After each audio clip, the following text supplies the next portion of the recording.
अस्सलाम वालेकुम जी दोस्त, सब कैसे हैं? ठीक-ठाक हैं? उम्मीद है खैरियत से होंगे। सॉफ्ट एजेस इंग्लिश प्रिपरेशन के एक और ब्लॉग में मैं आपको खुशामदीद कहता हूँ। अभी रिसेंटली मोस्टली सोशल मीडिया के ऊपर बहुत सारे ऐसे कैंडिडेट्स के प्रोफाइल्स नज़र आ रहे होंगे आपको भी, जो हालिया सीएसएस 2025 के एग्ज़ाम्स में पास आउट हुए हैं। तो सीएसएस के एग्ज़ाम में सबसे इम्पोर्टेंट चीज़, चूँकि हम इंग्लिश प्रिपरेशन के हवाले से बात कर रहे हैं, तो सबसे इम्पोर्टेंट पेपर जो समझा जाता है, वो है इंग्लिश एसे का पेपर। आज हम बात करेंगे जो सीएसएस एग्जाम का सबसे टफ पेपर है, इंग्लिश एसे का पेपर, उसी के ऊपर बात करेंगे। और ये वे वो पेपर होता है जहाँ सबसे ज़्यादा कैंडिडेट्स फेल करते हैं। और रीज़न सिंपल ये होती है कि स्टूडेंट्स को आइडिया तो होता है कि लिखना क्या है, लेकिन ये समझ नहीं आती उनको कि लिखना क्या है, बेसिकली कैसे लिखना है, सॉरी। तो ऐसे का पेपर इसलिए भी इम्पोर्टेंट समझा जाता है कि ये आपकी बेसिकली सोचने की सलाहियत, लॉजिकल रीजनिंग और इंग्लिश एक्सप्रेशंस, तीनों चीज़ों का एक टेस्ट होता है, इम्तिहान होता है। यानी कि ये पेपर सिर्फ लैंग्वेज का टेस्ट नहीं होता, बल्कि आपकी ओवरऑल जो माइंडसेट होती है उसकी रिफ्लेक्शन को जाहिर करता है। सो आप कैसे सोचते हैं, क्या सोचते हैं, उसके लिए क्या दिमाग लड़ाते हैं। तो ये ओवरऑल सबका अहाता करते हुए जब आप उसको स्केच करते हैं पेपर के ऊपर अपने आइडियाज़ को, देन दिस टेल्स कि हाउ यू थिंक एक्चुअली, ठीक। तो चलते हैं, देखें ये आपके सामने मैंने एक इमेज पेश किया है। 2025 के सीएसएस एग्जाम में जो जो एसेज आए हैं, ये वो एसेज हैं। आप भी नजर डालिए इसके ऊपर। सबसे पहले अगर आप देखेंगे तो पहला सवाल जो है, वो ये है कि patriotism is supporting your country all the time and your government when it deserves, ठीक है। तो कॉमा के बाद स्टेटमेंट जो है ना, पहले एक स्टेटमेंट है, उसके बाद कॉमा के बाद दूसरा स्टेटमेंट है। ये दोनों डिफरेंट है आपस में, एक दूसरे से बिल्कुल मुख्तलिफ है।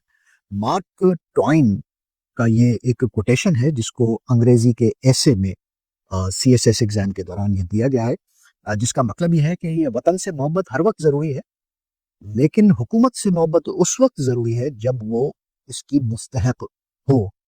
और कोई भी हुकूमत अपने डिसीशंस के लिए मुस्तहक कब होती है, हिमायत की या सपोर्ट की, जब वो दुरुस्त सिमत में आगे बढ़ रही हो। Means you should love your country all the time, but you should love your government only when it deserves, या only it is doing good job, ठीक है। ये इसको समझने के लिए इस स्टेटमेंट को जरूरी है। अब सवाल यह है कि अगर आपको सीएसएस एग्जाम में ऐसा ऐसे लिखने को मिल जाए, तो आप इसे कैसे अप्रोच करेंगे, इसका अप्रोच आपकी क्या होगी जहनी तौर पर। मैं आपको ये चीज़ें सिंपल स्टेप्स में आज इस ब्लॉग में समझाऊंगा। लेकिन सबसे पहले मैं आपसे हर मर्तबा की तरह रिक्वेस्ट करूंगा कि सॉफ्ट एजेस इंग्लिश प्रिपरेशन के चैनल को, यूट्यूब चैनल को मेरे ज्वाइन करें, सब्सक्राइब करें, अपने दोस्तों यारों के साथ शेयर करें, और अपने अजीज़ व कारब के साथ शेयर करें। और ये इसलिए भी ज़रूरी है कि जो चीज़ें आपको बाहर से गाइड्स की सूरत में पैसे खर्च करके मिलती है, मैं आपको free of cost in easy lectures की सूरत में यहाँ पर सामने लेकर आता हूँ। तो चलिए जी, शुरू करते हैं आज का blog. Patriotism is supporting your country all the time and your government when it deserves, full stop. ठीक है जी, आगे चलते हैं। अच्छा जी, तो दोस्तों सबसे पहले स्टेप वन में मैं आपको चीज़ें स्टेप बाय स्टेप समझाता जाता हूँ। स्टेप वन में देखें कि सबसे पहले आपकी प्रायोरिटी होनी चाहिए कि आप इस टॉपिक को समझते हैं या नहीं। So the point is understanding the topic. Understanding the topic के अंदर आपको सबसे पहले टॉपिक का मतलब समझना सबसे ज़्यादा इंपॉर्टेंट होता है। यहाँ अगर देखें तो पेट्रियोटिज्म का जो मतलब है, वो ब्लाइंड सपोर्ट नहीं है, नो ब्लाइंड सपोर्ट, ठीक है। पेट्रियोटिज्म का मतलब कभी भी ब्लाइंड सपोर्ट नहीं होता कि आप अंधी तकलीद करें या अंधों की तरह जो है किसी चीज़ को सपोर्ट करें, हुब्बुल वतन में इन्वॉल्व हो जाए। तो यहाँ पेट्रियोटिज्म का मतलब, मैं दोबारा रिपीट करता हूँ, कि ब्लाइंड सपोर्ट नहीं है। मार्क ट्वाइन कहना ये चाहता है इस कोटेशन में कि असल मोहब्बत अपने मुल्क से होती है, ना कि उन लोगों से जो टेम्पररी तौर पर आते हैं, इलेक्ट होकर हुकूमत करते हैं और अपना टेन्योर पूरा करके चले जाते हैं। उनके डिसीजंस गलत हो सकते हैं, ठीक है। सो ये दो अप्रोचेज हैं। तो ऐसे का फोकस ये होगा कि ट्रू पेट्रियटिज्म क्या होता है और उसे ब्लाइंड लॉयल्टी से सेपरेट कैसे करेंगे, ठीक है। स्टेप टू क्या होना चाहिए इसका? स्टेप टू के अंदर आपने पेट्रियटिज्म को वाजे तौर पर डिफाइन करना पड़ेगा। पेट्रियटिज्म को क्लियरली डिफाइन करना पड़ेगा। इंट्रोडक्शन जब भी आप लिखें ऐसे का, तो उसमें आपको पेट्रियटिज्म डिफाइन करना होगा। आप इस ज़मीन में लिख सकते हैं कि patriotism is a moral duty of a citizen to serve and protect the integrity, prosperity and values of his nation, ठीक है। और फिर आप थोड़ा सा कंटेक्स्ट देंगे कि किसी तरह मॉडर्न पॉलिटिक्स में ये कॉन्सेप्ट मिसयूज होता है जब हुकूमतें अपने क्रिटिक्स को, नकादों को या डायसेंट रखने वाले लोगों को गद्दार करार देती हैं। ठीक है। तो सबसे पहले आपने पेट्रोटिज्म डिफाइन करना है, and then you have to separate the notion कि पेट्रोटिज्म अंधी तकलीद या अंधी हिमायत या अंधी वफादारी बिल्कुल नहीं है। ठीक है। उसके बाद तीसरा स्टेप जो होगा वो थीसिस स्टेटमेंट जो होगा वो आपने लिखना होगा। थीसिस स्टेटमेंट क्या होगा? जिसके ऊपर पूरा आर्गुमेंट आपने या जो डायरेक्शन होती है, सिम्त जो होती है ऐसे की, उसको डिफाइन करना होता है। आपको एक स्ट्रॉन्ग थीसिस लाइन लिखनी पड़ेगी जहां से ऐसे की डायरेक्शन क्लियर होगी। For example, true patriotism means loving one's country selflessly, बेगर्ज होके आपने अपने वतन से मोहब्बत करनी है, while questioning the government when it deviates from national interests. ठीक है। जब भी हुकूमत नेशनल इंटरेस्ट से, कौमी मफाद से अपनी सिम्त मोड़ती है तो आपने अपने हुकूमत से सवाल भी करना है, लेकिन साथ साथ अपने वतन के साथ सेल्फलेसली यानी बेगर्ज होके मोहब्बत भी करनी है। ठीक है। स्टेप 4 के अंदर मैं आपको गाइड ये करूंगा कि बॉडी पैराग्राफ्स आप लिखें। ठीक है। बॉडी पैराग्राफ्स में सॉरी बॉडी पैराग्राफ में आपने क्या क्या चीजें शामिल करनी होगी? बॉडी पैराग्राफ्स में आप मुख्तलिफ पॉइंट्स को उजागर कर सकते हैं। से for example number A, step 4A, यानी आप इसका मॉरल एंड एथिकल जो एस्पेक्ट होता है उसको उजागर कर सकते हैं। ठीक है। मॉरल एंड एथिकल एस्पेक्ट, ये हुब्बुल वतनी क्यों जरूरी है। ठीक है। सेकेंडली, इसकी हिस्टोरिकल एग्जाम्पल्स दें कि किस तरह से तारीख में वतन से मोहब्बत के लिए लोगों ने काम किए हैं, हिस्टोरिकल एग्जाम्पल्स। ठीक है। अब से फॉर एग्जाम्पल आप मॉरल एंड एथिकल एस्पेक्ट की बात करते हैं तो एक्सप्लेन ये करना होगा कि एक पैट्रियट वो होता है जो सच बोलता है और हर चीज़ के साथ साथ जो है वो आगे बढ़ता है, चाहे हुकूमत के खिलाफ ही क्यों ना हो। The truthfulness of a patriot goes along till and, भले ही उसकी राह में कितनी मुखालफतें या मुश्किलात क्यों ना आए।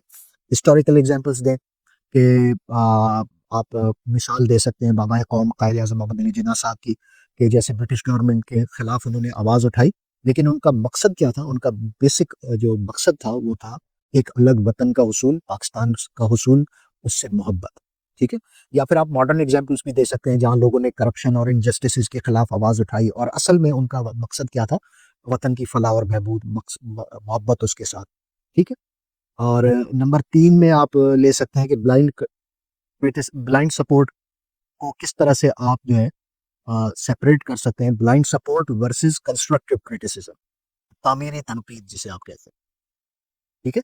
कंस्ट्रक्टिव क्रिटिसिज्म, आप ब्लाइंड सपोर्ट को कंस्ट्रक्टिव क्रिटिसिज्म के साथ कैसे तकाबुल कर सकते हैं, एक्सप्लेन करें कि हुकूमत की हर बात पर आंख बंद कर लेना पेट्रियोटिज्म नहीं कहलाया जाता, बल्कि वतन से प्यार का मतलब यह है कि आप अपने मुल्क के इंस्टीट्यूशंस और वैल्यूज़ को बेहतर बनाना चाहते हैं। ठीक है।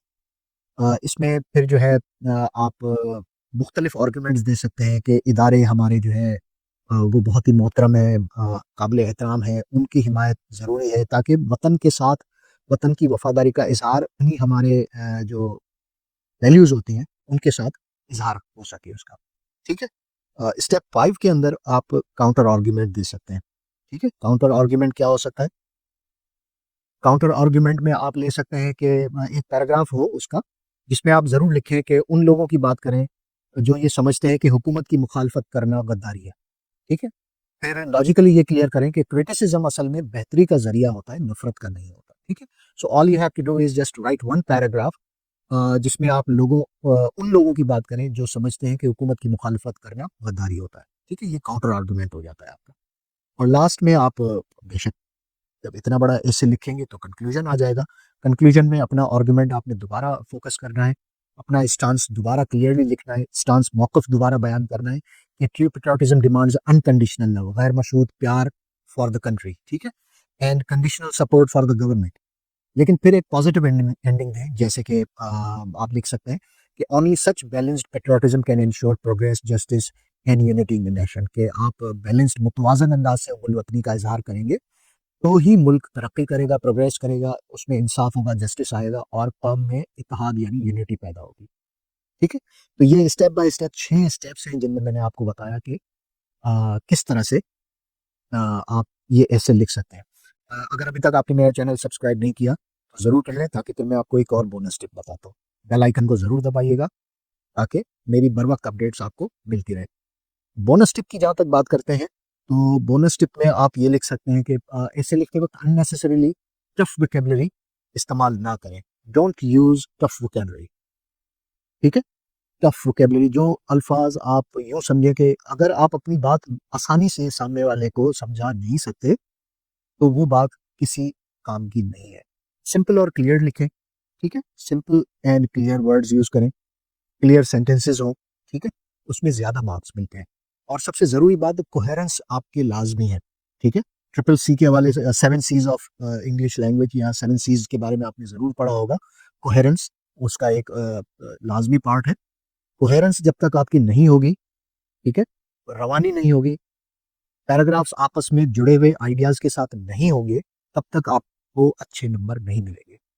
सबसे इंपॉर्टेंट चीज़ है ये कोहेरेंस। हर पैराग्राफ नेचुरली नेक्स्ट आइडिया तक ज़रूर कनेक्ट करना चाहिए, ठीक है दोस्तों। तो ये हमारा आज का एक लेक्चर था जिसमें हमने CSS 2025 में आए हुए एक ऐसे के ऊपर बात की। अ, अगर आप चाहते हैं कि आपका ऐसे एग्जामिनर को इम्प्रेस करें, तो टॉपिक को समझना, लॉजिकल स्ट्रक्चर बनाना और एग्जाम्पल्स देना सबसे ज़रूरी चीज़ समझा जाता है, ठीक है। मैं नेक्स्ट वीडियो में आपको इस ऐसे की कंप्लीट आउटलाइन और सैम्पल इंट्रोडक्शन भी बना के दिखा दूंगा।